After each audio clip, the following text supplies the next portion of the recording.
اگر اپنا گھر اپنا ہوتا تو میرے والد صاحب نے 200 گز کا گھر بنایا تھا، آج اس میں میرے والد صاحب رہ رہے ہوتے. وہ تو نہیں رہ رہے. مجھے والد صاحب کی موت پہ جو سب سے بڑا جھٹکا لگا تھا، میرے والد صاحب گھر بنا کے فارغ ہوئے تھے، اوپر پورشن بنا دیا نیچے کہ بھئی اب 63 سال ان کی عمر تھی، اچانک اٹیک ہوا، انتقال ہو گیا. اور نماز کی حالت میں اٹیک ہوا. یہ اللہ کا کتنا بڑا صف میں نماز، بہت سخت پابند تھے نماز.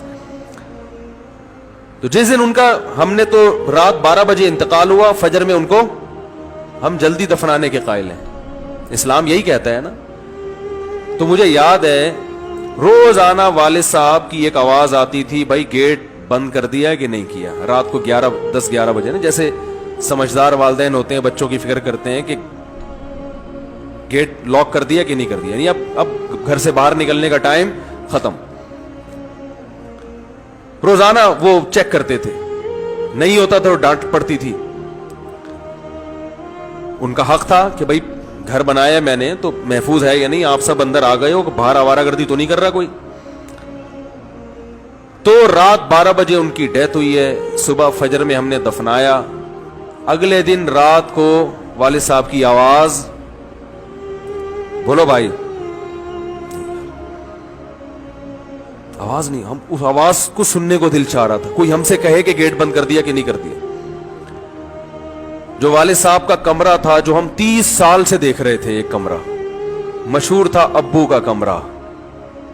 اکیلے سوتے تھے نا، وہ فوجی آدمی تھے، ان کی نیند میں کوئی خلل برداشت نہیں کرتے تھے. ٹائمنگ تھی سونے کی اٹھنے کی ان کی.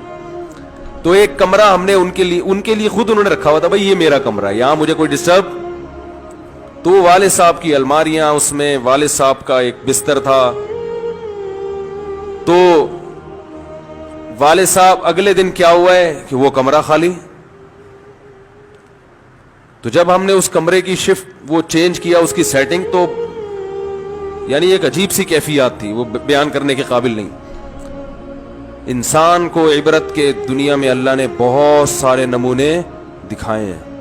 بھائی یہ دنیا بڑی بے وفا ہے، خدا کی قسم. ایک سیکنڈ میں منہ پھیرتی ہے. یہ جس نے بنایا، جس نے انویسٹ کیا، ٹھیک ہے ان کی نیت یہ تھی ہمارے لیے نیت، لیکن اگر ایک آپ کے لیے اتنا ہے تو خود بھی تو رہنے کا حق بنتا ہے کہ نہیں بنتا. دنیا نہیں مانتی. زندگی سے بڑی بے وفا چیز دنیا میں اللہ نے پیدا نہیں کی ہے. اور یہ بار بار قرآن کہہ رہا ہے متاع الغرور، دھوکے کا گھر، دھوکے کا گھر.